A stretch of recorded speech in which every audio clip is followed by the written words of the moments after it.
An epithet is a sobriquet, or a descriptive term, accompanying or occurring in place of a name and having entered common usage. It can be described as a glorified nickname. It has various shades of meaning when applied to seemingly real or fictitious people, divinities, objects, and binomial nomenclature. It can also be a descriptive title, for example, Suleiman the Magnificent of Władysław I the Elbow-high. In contemporary use, epithet often refers to an abusive, defamatory, or derogatory phrase, such as a racial or animal epithet. This use as a euphemism is criticized by Martin Manser and other prescriptive linguists. Linguistics. In linguistics, an epithet can only be a metaphor, essentially a reduced to condensed use of apposition. Epithets are sometimes attached to a person's name or appear in place of his or her name, as what might be described as a glorified nickname or sobriquet. An epithet is linked to its noun by long-established usage. Not every adjective is an epithet. An epithet is especially recognizable when its function is largely decorative, such as if cloud gatherings use is employed other than in reference to conjuring up a storm. The epithets are decorative insofar as they are neither essential to the immediate context nor modeled especially for it. Among other things, they are extremely helpful to fill out a half-verse. Walter Burkert has noted, some epithets are known by the Latin term epithet or necessarium because they are required to distinguish the bearers, e.g., as an alternative to numbers after a prince's name, such as Richard the Lionheart, or Charles the Fat alongside Charles the Bull. The same epithet can be used repeatedly joined to different names, e.g., Alexander the Great as well as Constantine the Great. Other epithets can easily be omitted without serious risk of confusion, and are therefore known as epithet or nones.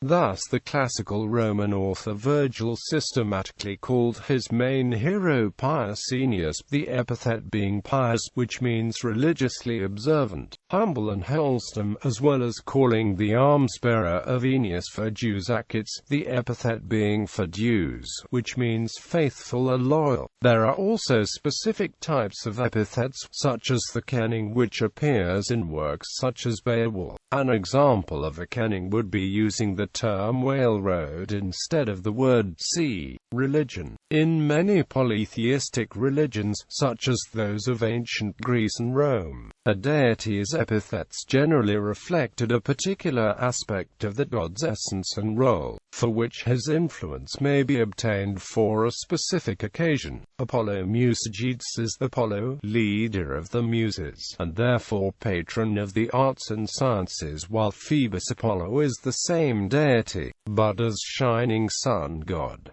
Athena protects the city as Polias, oversees handicrafts as Ergan, joins battle as Primachos and grants victory as Knight. Alternatively, the epithet may identify a particular and localized aspect of the god, such as a reference to the mythological place of birth and numinous presence at a specific sanctuary. Sacrifice might be offered on one and the same occasion to Pythian Apollo and Delphic Apollo. A localizing epithet refers simply to a particular center of veneration in the cultic tradition there, as the god manifested at a particular festival. For example, Zeus Olympios, Zeus as present at Olympia, or Apollo Carneos, Apollo at the Spartan Carnean festival. Often the epithet is the result of fusion of the Olympian divinity with an older one. Poseidon Erechteus, Artemis or Thea, reflect intercultural equations of a divinity with an older one that is generally considered its pendant. Thus most Roman gods and goddesses, especially 12 Olympians, had traditional counterparts in Greek, Etruscan, and most other Mediterranean pantheons, such as Jupiter as head of the Olympian gods with Zeus.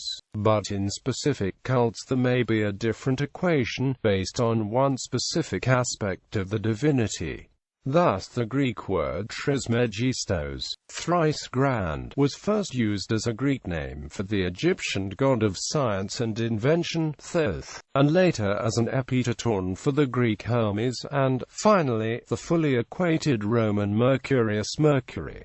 Among the Greeks, T.H. Price notes the nurturing power of Kourotrophos might be invoked in sacrifices and recorded in inscription, without specifically identifying Hera or Demeter. Some epithets were applied to several deities of the same pantheon rather accidentally if they had a common characteristic, or deliberately, emphasizing the blood or other ties. Thus in pagan Rome, several divinities, gods, and heroes were given the epithet comes as companion of another divinity. An epithet can even be meant for collective use, e.g., in Latin Pileat, the felt hat, whereas for the brothers Castor and Pollux. Some epithets resist explanation. Similar practice still exists in Catholic and Orthodox Christianity in the veneration of Christ and, mainly, of the saints. Our Lady of Lourdes is essentially periphrasis, unless some aspect of the Virgin were being invoked. Rhetoric. An epithet is an adjective or adjectival phrase that characterizes a place, a thing, or a person that helps make the characteristics of this thing more prominent. These descriptive phrases can be used in a positive and negative way that benefits the orator. It will generally happen that the epithets employed by a skillful orator will be found to be, in fact, so many abridged arguments, the force of which is sufficiently conveyed by a mere hint, e.g., if anyone says, "We ought to take warning from the bloody revolution of France," the epithet suggests one of the reasons for our being warned, and that, not less clearly, and more forcibly, than if the argument had been stated at length. With persuasion being a key component of rhetoric, it is rational to use epithets. The use of persuasive wording gives leverage to one's arguments.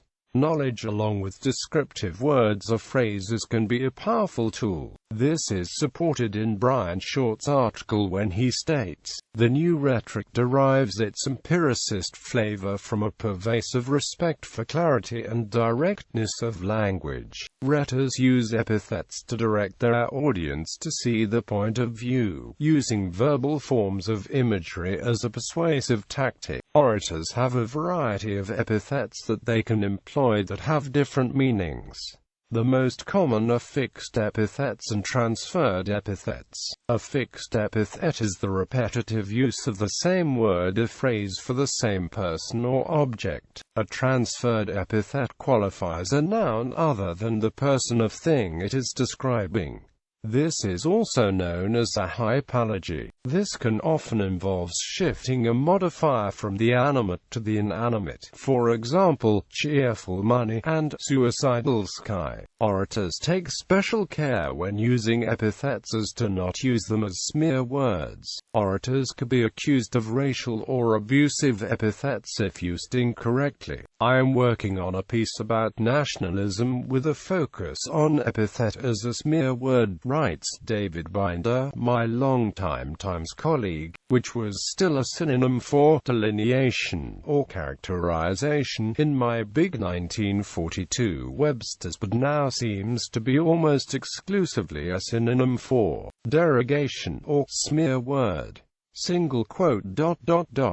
In the past century, blossomed as a word of abuse, today gleefully seized upon to describe political smears, politics and military. In historical, journalistic, and other writings, epithets often carry a political message. These differ from official titles as they express no legal status. However, they may confer prestige, especially if bestowed by an authority or legislature, and may be used for propaganda purposes. Examples of such epithets of the various traditions of victory titles awarded to generals and rulers are to entire military units, such as the adjective fidelis bestowed on various Roman legions. Titles attached to modern units, such as the 101st Airborne Division of the U.S. Army being called the Screaming Eaglers, may be a continuation of this tradition.